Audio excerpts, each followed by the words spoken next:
আমরা আসলে ঈদ করছি না, আমাদের ঈদ নেই। হাসি খুশি জীবনে হঠাৎ করে যেন দুঃখের আভাস। এবার লাইভে এসে অঝরে কেঁদেছেন ঢাকায় সিনেমার চলচ্চিত্র কুইন শাবনূর। স্বামী অনিকের শারীরিক অবস্থা ও নিজের সন্তানের ইতিম হওয়ার বিষয়টি নিশ্চিত করেছেন এই অভিনেত্রী। এমনকি মন্তব্য করেছেন, ইতিম করে গেল।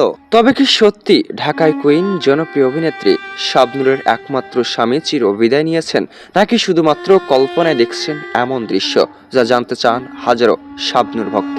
লাইভে এসে অঝরে কাঁদা ও বিস্ফোরক মন্তব্য দেখে যেন সকলের মনেই একটাই প্রশ্ন। অনেকে ইতিমধ্যেই নানান মন্তব্য করে ফেলছেন শাবনূর ও অভিনেতা অনিককে নিয়ে। অনেকেই মন্তব্য করেছেন, অকালে ঝরে পড়েছেন এই অভিনেতা। অনিকের শারীরিক অবস্থা আগে থেকেই ভালো ছিল না, এমনকি হঠাৎ করেই শেষ নিঃশ্বাস ত্যাগ করবেন, যা আগে কখনোই ভাবেননি। এমনকি মন্তব্য করেছেন, নিজের একমাত্র সন্তানকে ইতিম করে গেল। গতকাল বিভিন্ন গণমাধ্যম যখন বিষয়গুলোকে নিশ্চিত করছিলেন, তখন যেন চুপ থাকতে পারেননি শাবনূর। এমনকি মন্তব্য করেছেন, অকালে ঝরে পড়া ও সন্তানকে ইতিম করা সত্যি খুবই দুঃখজনক, তবে পাশে দাঁড়ানোর মতো যেন কেউই নেই। সবুজ অঙ্গনে শোকের ছায়া, অন্যদিকে কাঁদছেন শাবনূর। এমনকি গোটা নেট দুনিয়া আজ নিস্তব্ধ অনিকের অকালে ঝরে পড়াতে।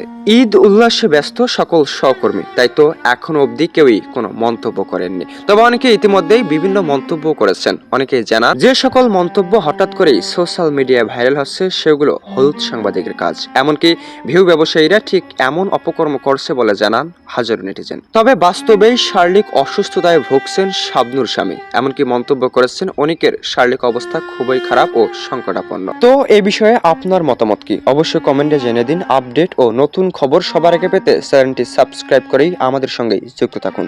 দেখছেন এবি নিউজ বাংলাদেশ।